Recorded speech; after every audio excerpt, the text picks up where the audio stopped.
Apa Selamat kabar Mbak malam. Sari? Apa Puji Tuhan, kabar? Pak. Baik. Haleluya, puji Tuhan. Luar biasa ya. Tuhan Yesus baik.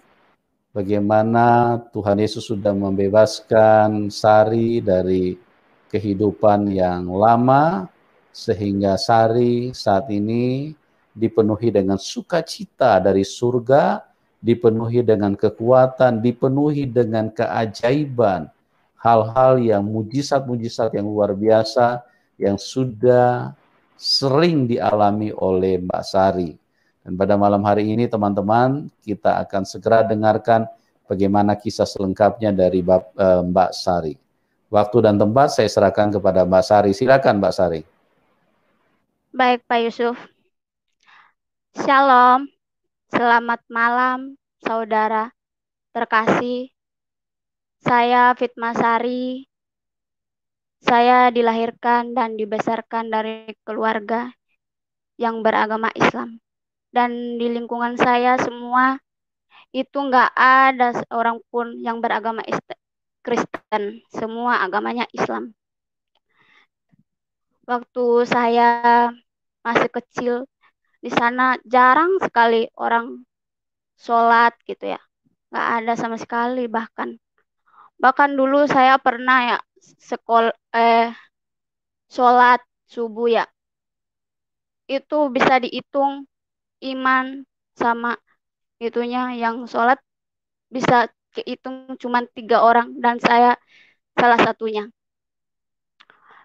Dan orang tua saya juga agamanya Islam tapi nggak pernah sholat sedikit sekalipun.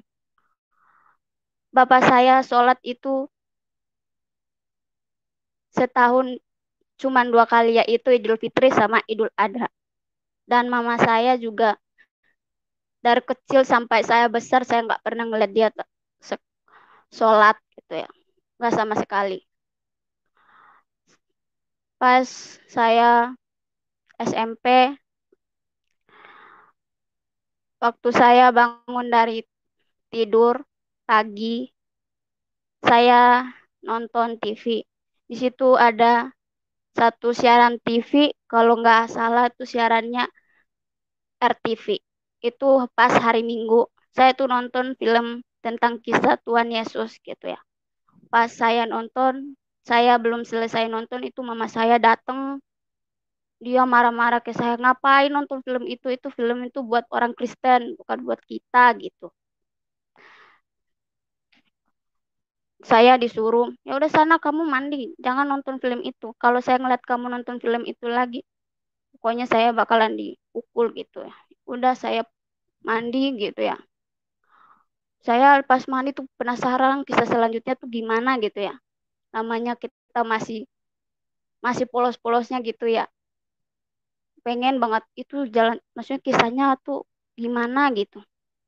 Pas saya udah lupain itu lagi pas SMA kelas, saya waktu itu masih umur saya 17-an kalau nggak salah. Itu film itu ada lagi gitu ya. Saya nonton itu waktu itu kan hari Minggu. Mama saya tuh lagi ke pasar gitu. Di sana kan mayoritas itu laki-laki tuh semua pada nelayan gitu. Jadi mama saya ke pasar jual ikan, ya udah di situ ada film itu. Saya nonton sampai selesai. Itu rasanya seneng gitu, udah tahu kisahnya dari situ. Tuh. Pas saya tamat SMA, saya mutusin buat merantau ke Papua, yaitu Biak. Di sana saya tinggal di kosan sama bibi gitu, di kontrakan sama bibi. Nah, di kontrakan itu sebelah-sebelahnya tuh sekelilingnya tuh memang semuanya tuh agamanya tuh Kristen semua. Jadi yang Islam itu cuman saya sama bibi saya doang gitu. Nah, di situ pas malam hari tuh ada yang nyanyi-nyanyi gitu ya. Ini siapa? Acara apa nih? Acara apa gitu. Pas pagi-pagi saya nanya ke bibi, "Bih, itu yang bibi yang semalam tuh yang nyanyi-nyanyi apaan?" Nah, dia dia juga nggak tahu gitu, dia nggak jawab gitu. Apa saya kayak biar saya ngelamar kerjaan. Nah, saya udah ketemu kerjaan. Saya kerja di sebuah restoran dan di mana itu bosnya orangnya orang Cina. Pas kerja saya benar-benar belum kenal siapa-siapa di sana gitu ya. Nah, di situ saya ketemu sama teman yang saya nggak tahu kalau dia tuh agamanya Kristen gitu ya. Saya mulai cerita ke dia, rasanya nyaman gitu. Saya susah, dia ngebantu. Nah, suatu hari tuh pas itu dia nanya saya, kamu agamanya apa? Saya jawab, saya Islam. Kalau kamu, saya Kristen. Oh, Kristen. Saya baru tahu kalau kamu Kristen. Kalau kamu nggak nanya agama saya nggak tahu kalau kamu Kristen gitu. Habis itu kerja kerja pas malam hari itu memang di Biak sering mati lampu ya. Mati lampu itu pas mati lampu eh saya ngedengar lagi suara tuh. Suara apa lagi yang nyanyi-nyanyi. Pas saya keluar dari restoran gitu ya. Saya ngeliat di seberang restoran itu kayak banyak banget orang yang ngumpul di situ, ngumpul sambil nyanyi-nyanyi. Saya nanya ke teman saya yang Kristen itu kenapa? Itu acara apa? Nikahan apa? Itu acara lamaran atau acara nikahan? Dia cuman ketawa dong. Itu dia jawab, itu tuh bukan acara nikahan atau acara lamaran. Di situ tuh orang yang meninggal gitu. Oh, emang kalau di Kristen kalau orang orang meninggal itu dinyanyiin. Iya, di sana kalau di Kristen tuh nyebutnya tuh itu malam penghiburan gitu. Oh, gitu ya. Jadi kalau nyanyi kayak gitu, nyanyinya apa aja? Ya kalau biasanya sih teman saya ngejawab kalau biasanya sih nyanyi ya lagu yang mereka suka sebelum mati gitu, sebelum meninggal gitu. Oh, gitu ya. Nah, di situ itu restoran saya tuh udah benar-benar udah mau tutup karena istilahnya udah mau bangkrut gitu, udah nggak ada keuntungan sama sekali. Nah, di sini bos saya ngedatangin koki yang juru masak dari Jakarta gitu. Nah, tahu-taunya koki ini suami saya sekarang gitu. Nah, saya maksudnya waktu kenal dia nih, maksudnya umur saya memang beda jauh ya. Saya sama dia memang beda 16 tahun gitu. Saya sama dia beda 16 tahun dan saya juga nggak nyangka bakalan jadi istri suami saya sekarang gitu. Nah, di sana kan saya maksudnya kerja, saya kerja nggak tahu nggak lama saya tuh udah punya perasaan sama suami saya gitu. Nah, saya udah suami saya udah mutusin buat nikah. Kalau di saya maunya tuh nikah secara agama saya bukan agama dia gitu. Ya kita udah mutusin nikah secara agama saya yaitu secara nikah siri dulu. Tapi saya nggak ngasih tahu orang tua saya gitu. Saya nggak ngasih tahu orang tua saya nikah siri sama dia. Sebulan saya nikah siri sama dia, saya langsung pulang kampung gitu.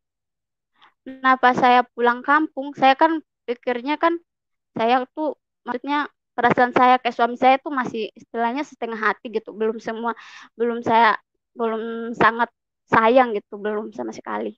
Saya jadi niatnya pulang tuh buat ngelupain dia gitu ya. Buat ngelupain dia. Pas sampai di kampung, ternyata saya tuh nggak bisa gitu ya.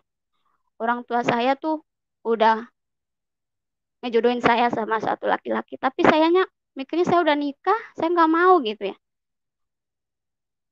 Orang tua saya tuh saya langsung cerita ke orang tua saya kalau saya sebenarnya udah nikah sih.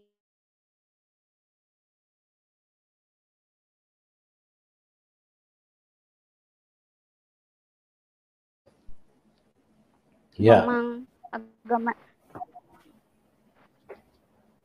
memang agamanya tuh agama Kristen gitu. Jadi pas itu saya dipaksa, saya nggak mau gitu. Saya nggak mau, pokoknya nggak mau. Nah ini saya langsung telepon ke suami saya kan, suruh jemput saya gitu. Jemput saya ke Bau-Bau, ke Pelabuhan Murhum gitu. Nah suami saya juga maksudnya ngejemput gitu. Saya kabur dari rumah itu jam 3 naik mobil ke Bau-Bau turun. Itu perjalanan sekitar 2 jaman sampai ke Bau-Bau. Saya turun, saya cari penginapan. Jam 2 subuh dia nelpon kalau dia udah sandar di Pelabuhan Murhum. Saya tuh pikirannya di sana tuh kayak apa ya? Udah pikiran saya udah nggak mau ke pelabuhan itu. Tapi nggak tahu ya, kaki saya ini gatel gitu. Pengen banget ke sana gitu. Nah, saya memutuskan buat ikut suami saya. Saya naik kapal sampai di Makassar, langsung naik pesawat ke Banjarmasin. Kita kerja di sana. Waktu itu kan suami saya memang dapat kerjaan dari sana ya, suami istri gitu. Ya udah kita berangkat ke Banjarmasin. Gak lama dari Banjarmasin, cuma beberapa bulan dia dapat panggilan lagi di Papua, yaitu Jayapura. Kita berangkat lagi di sana. Belum sampai sebulan di Papua, Jayapura, saya dapat telepon kalau bapak saya itu meninggal gitu ya. Bapak saya tuh meninggal karena hilang di laut pas melaut gitu. Dan perahunya ditemukan di Selayar gitu. Tapi orangnya udah nggak ada. Tapi bapak saya udah nggak ada. Cuman perahunya aja. Nah, di situ saya nangis. Maksudnya orang tua saya nangis gitu. Nah, saya pengennya sebagai anak pengen menghibur orang tua gitu ya. Saya minta izin ke suami gitu. Suami saya sih awalnya udah takut ya, soalnya takutnya tuh kayak dulu gitu, gak bakalan diizinin lagi gitu. Tapi orang tua saya pastinya kalau mereka nggak bakalan melarang saya lagi gitu ya. Jadi saya pulang, suami saya ngizinin, saya pulang. Pas saya pulang di kampung, itu orang tua saya pas pertama tuh mau video callan sama suami saya gitu ya. Nggak, pokoknya nggak ada masalah. Tapi makin hari ini sifatnya udah berubah semua. Semua udah pada nyalain saya. Bapak kamu meninggal gara-gara kamu gitu. Keluarga bapak juga kayak gitu. Bapak kamu meninggal karena gara-gara kamu. Itu saya udah apa ya, disalahin kayak gitu, kayaknya kayak perasaan saya tuh sakit banget itu.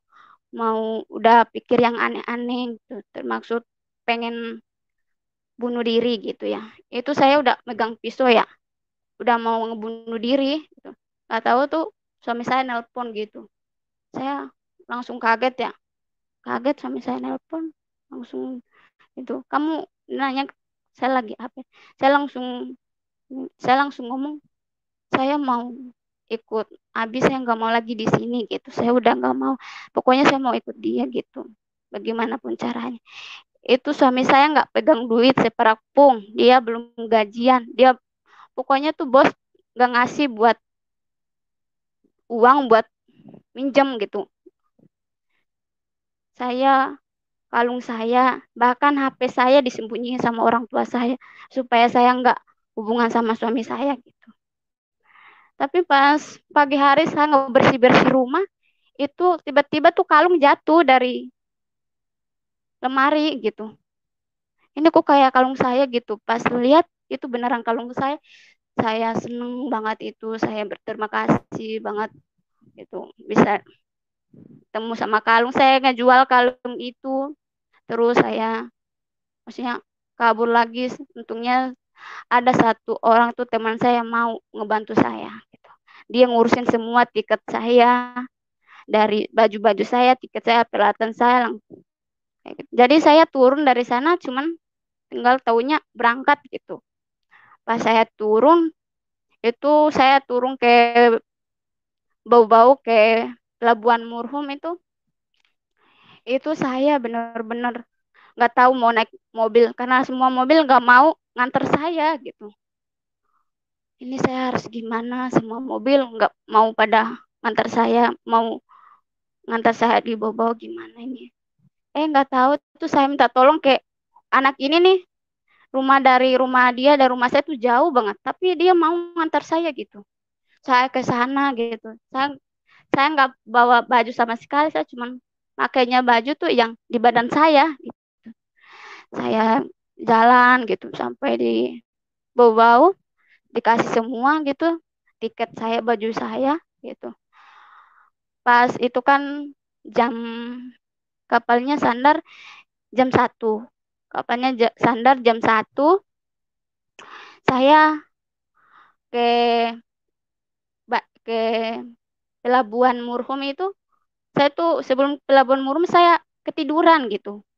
Ketiduran, pas saya bangun itu udah jam 12 gitu.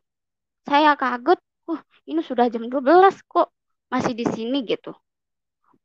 Untungnya waktu itu yang tukang ojek ini dekat saya tinggal di situ, ada gitu yang mau ngantar saya gitu. Pas saya sampai ke pelabuhan gitu, saya tuh sendiri gitu. Suami saya masih di Papua gitu. Saya langsung ke Jakarta. Saya di perjalanan tuh di kapal saya nggak bawa makanan sama sekali gitu. Tapi ya puji Tuhan, saya di kapal nggak merasa kekurangan sama sekali. Saya ketemu sama orang tua, setiap mereka makan saya dikasih. Bahkan walaupun saya tidur dibangunin buat makan gitu. Saya kayak bersyukur bisa ketemu sama orang tua itu gitu. Sampai di Jakarta, saya beberapa hari suami saya pulang gitu. Pulangnya kerja pas itu kerja pas di tahun baru. Pas tahun baru saya kayak gimana ya, kayak pengen ngerasain gimana orangnya ibadah gitu, orang Kristen ibadah. Saya ngomong ke suami saya, Abi, saya pengen ke gereja, pengen ngerasain gimana orang ibadah gitu. Soalnya saya memang orangnya agama Islam, tapi saya nggak pernah, maksudnya mau sholat 5 waktu aja tuh nggak pernah gitu. Susah banget buat sholat gitu. Nggak tahu kenapa. Saya puasa selama saya kecil sampai dulu saya masih agama Islam, saya nggak pernah puasa full gitu. Bahkan dulu saya pernah puasa, bahkan orang tua saya ngomong nggak usah puasa lagi gitu. Badan kamu udah kurus, masa mau puasa lagi gitu.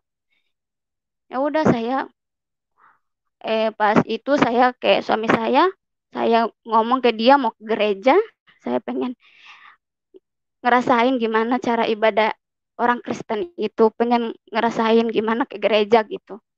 Suami saya tuh kaget gitu, dia kira saya bercanda gitu, dia tanya gitu, beneran serius? Saya jawab iya serius, saya pengen ke sana gitu. Nah diajaklah saya, suami saya ngajaklah saya ke gereja Fatmawati gitu. Pas saya masuk ke sana itu bulu tangan saya semua pada merinding, nggak tahu kenapa. Itu belum belum ibadah, belum mulai ibadahnya, baru masuk gitu. Masuk terus nggak lama tuh udah mulai ibadah gitu. Saya itu nggak tahu, badan saya gemetar. Saya waktu itu kan posisi lagi hamil besar ya. Hamil besar itu anak saya di perut, nggak tahu kenapa nggak diam sama sekali tuh. Kayak gerak terus. Biasanya kan anak saya tuh kan aktifnya itu malam hari. Ini enggak, pas saya ke gereja itu anak gerak mulu, gerak nggak mau diam. Pas saya iniin lagu, nyanyi waktu itu kan saya, maksudnya saya belum tahu apa-apa ya, kayak gitu belum tahu, saya ngikutin suami saya aja. Tapi nggak tahu kenapa tuh nadanya saya bisa ngikutin gitu, irama lagunya saya bisa ngikutin gitu. Saya sampai ada satu, pas pendetanya udah nyanyi tuh saya nangis gitu, nggak tahu kenapa badan saya gemetar, air mata saya jatuh sendiri, kayak kayak gimana ya, kayak dingin, badan saya tuh pada dingin semua gitu, pada gemetar gitu. Apa saya pulang suami saya nanya, tadi kamu pas ibadah gimana, ke gereja gimana ngerasainnya? Saya cerita kalau saya badan saya pada merinding gitu ya, gemetar semua, nggak tahu kenapa saya tuh kayak air mata saya tuh jatuh sendiri gitu. Saya nggak tahu tuh kenapa kok bisa gitu. Padahal selama saya maksudnya sholat gitu ya, saya nggak pernah nangis gitu. Bahkan mau nangis aja susah gitu. Ini kok saya kenapa kok bisa nangis gitu. Udah habis itu setiap malam tuh suami saya selalu nyeritain kalau kita masuk Kristen tuh pasti bakalan banyak cobaannya gitu. Cobaannya pasti banyak banget itu.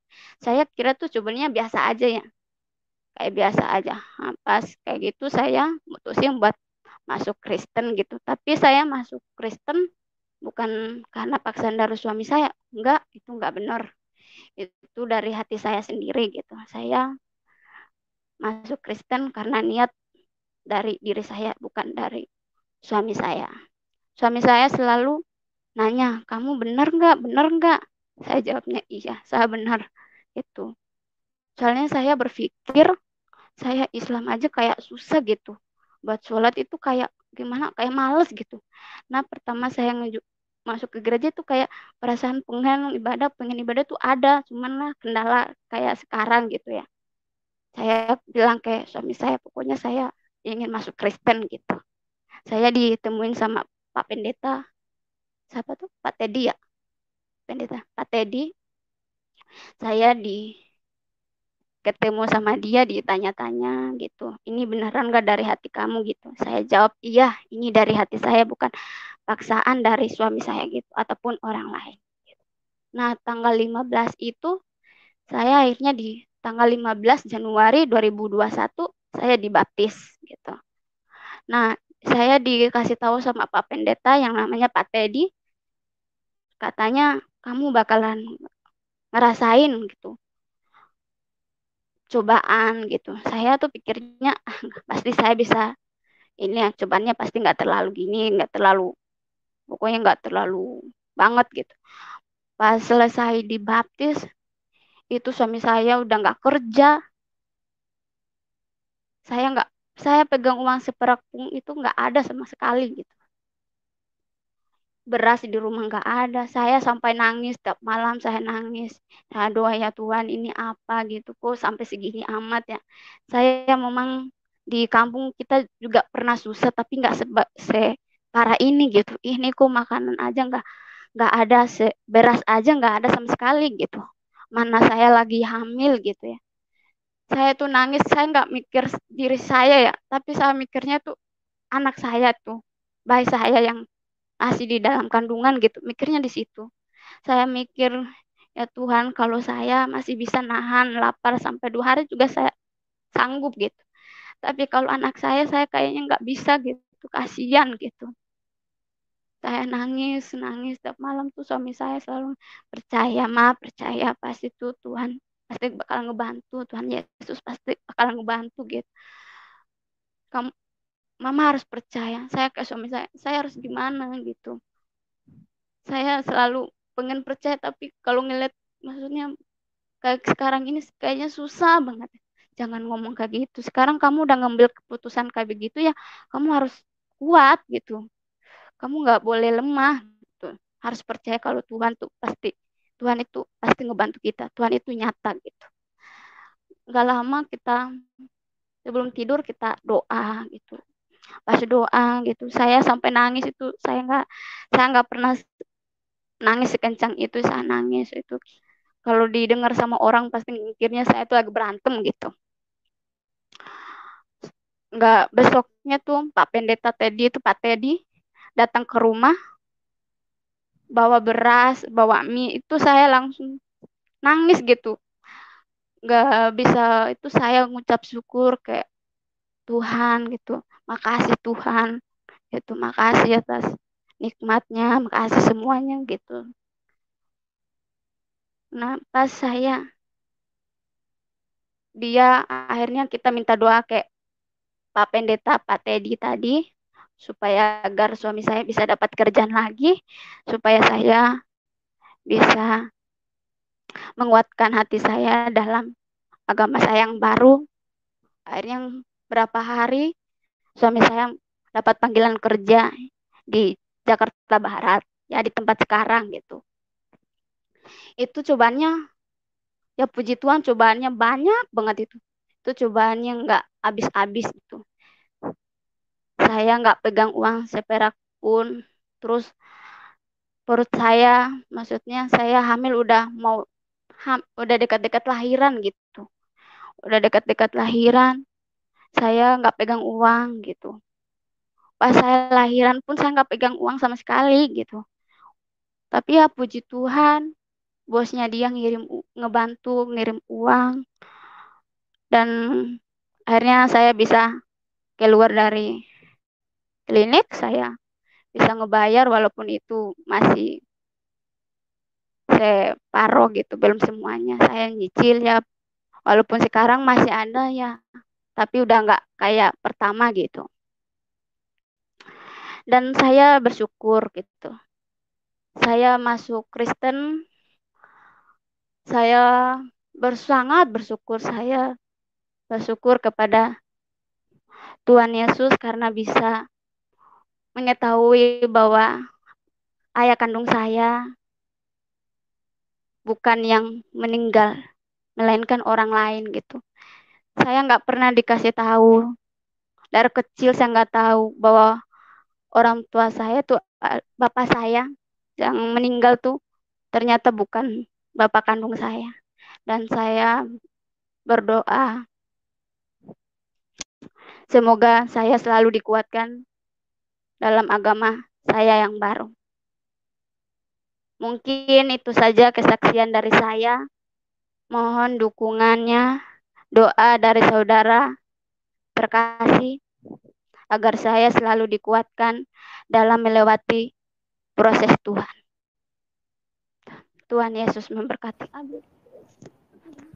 Haleluya, puji Tuhan. Ya, luar biasa ya, artinya apa yang di-share, dibagikan pada malam hari ini adalah kebenaran firman Tuhan, di mana Tuhan Yesus sudah berkata, jikalau kamu mengikut aku, kamu harus pikul salib. Salib apa yang harus dipikul? Salib itu bicara tantangan. Salib itu bicara tentang penderitaan, menderita karena kebenaran. Itu sebabnya Mbak Sari ditolak oleh keluarga, tidak diterima oleh keluarga, dikucilkan, bahkan tidak diakui, dibuang dari keluarga. Itulah kebenaran firman Tuhan. Tantangan yang harus dialami oleh setiap orang yang mengambil keputusan mengikut Tuhan Yesus Kristus. Dia adalah Tuhan yang benar. Dia adalah Tuhan yang berkuasa. Ya, kebenarannya itu sangat sempurna. Jadi kalau Tuhan berbicara, maka semuanya itu harus terjadi. Dan apa yang dialami oleh Mas Ari itu adalah hal yang memang seperti yang kita sering dengarkan, bahwa tidak mudah untuk meninggalkan keyakinannya yang lama, ya, karena keluarga ataupun teman-teman ataupun sahabat ataupun yang lain-lain, orang tua mungkin tidak bisa menerima. Tetapi percayalah bahwa sesungguhnya memang itu realita kehidupan.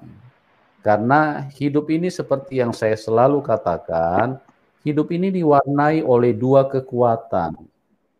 Kalau kita tidak bersama dengan Tuhan yang benar, berarti tanpa kita sadari kita sedang berada bersama iblis. Dan apabila kita percaya kepada Tuhan, maka kuasa-kuasa kegelapan itu tidak akan suka, tidak akan senang. Ya, di sini menunjukkan keterpisahan antara Tuhan Yesus yang dari atas, dari surga, dengan sesuatu yang bersifat dari bawah, ya, dari dunia ini. Sehingga terlihat sekali terjadi perbedaan yang sangat-sangat mencolok. Karena apa? Karena roh yang ada di dalam kita, itulah roh kebenaran. Roh yang berasal dari surga. Roh Kudus. Sama seperti Tuhan Yesus, kenapa dia tidak diterima waktu mau lahir saja, Tuhan Yesus ditolak. Kenapa bisa begitu? Karena dia dari atas, dia dari surga. Dunia ini dipenuhi dengan kejahatan. Kuasa iblis menguasai dunia. Sehingga waktu Tuhan Yesus turun ke dalam dunia, semua manusia tidak mau menerima Tuhan Yesus. Dan kita perhatikan, bukan Yusuf dan Maria yang ditolak, tetapi sang kehidupan yang ada di dalam rahim, di dalam kandungan Maria, itulah yang tidak diinginkan oleh dunia. Karena kalau Tuhan Yesus hadir, maka iblis akan tamat riwayatnya. Kita bersyukur Tuhan Yesus terus bekerja dengan Roh Kudus-Nya, dan salah satu yang diselamatkan adalah Fitma Sari. Puji Tuhan. Teman-teman, bagi Anda yang mau berdiskusi, ya, silakan masuk. Nanti linknya kami taruh di live chat, ya. Silakan bagi teman-teman yang mau masuk, yang ingin berdiskusi dengan kami, linknya kami taruh di live chat, ya, supaya kita bisa sama-sama lebih berbagi dan bisa diteguhkan banyak orang, ya, artinya iman mereka, sukacita mereka, apa yang mereka rasakan di hari-hari ini dengan adanya kesaksian-kesaksian yang kami tampilkan. Kami berdoa supaya itu bisa menjadi berkat, menguatkan, dan membangkitkan banyak orang dimanapun Anda yang mendengarkan siaran ini. Oke, teman-teman, silakan linknya kami taruh di live chat, ya. Kita kembali dulu kepada Mbak Sari. Mbak Sari, bisa dengar suara saya? Bisa, Pak. Ya. Sekarang bagaimana sama orang tua? Apa masih terus apa Sekarang namanya? Ya, masih terus ditentang, apa masih terus dikucilkan atau dibuang sama keluarga? kalau saya sampai sekarang masih, Pak. Cuman kalau adik saya sering nelpon gitu. Cuman nanya kabar. Kalau orang tua saya paling cuman pengen ngeliatin cucunya aja gitu. Kalau saya nggak mau ngomong sama saya gitu. Cuman mau Begitu ngeliat ya. cucunya aja gitu. Oh, yang Tapi tidak kalau mau keluarga melihat, saya tidak mau ngomong ya siapa? Yang tidak mau ngomong sama. ke keluarga dari mama sama bapak gitu. Kalau orang tua udah agak mendingan, Pak, dari Oh. kalau maksudnya sepupu saya saja, maksudnya saya di Facebook sampai diblokir-blokir gitu, Pak. Pokoknya kalau nanya ke adik saya, kamu teleponan sama siapa? Maksudnya teleponan sama kakak saya, langsung pulang gitu. Nggak nanya-nanya gitu, ngapain teleponan sama dia kayak gitu.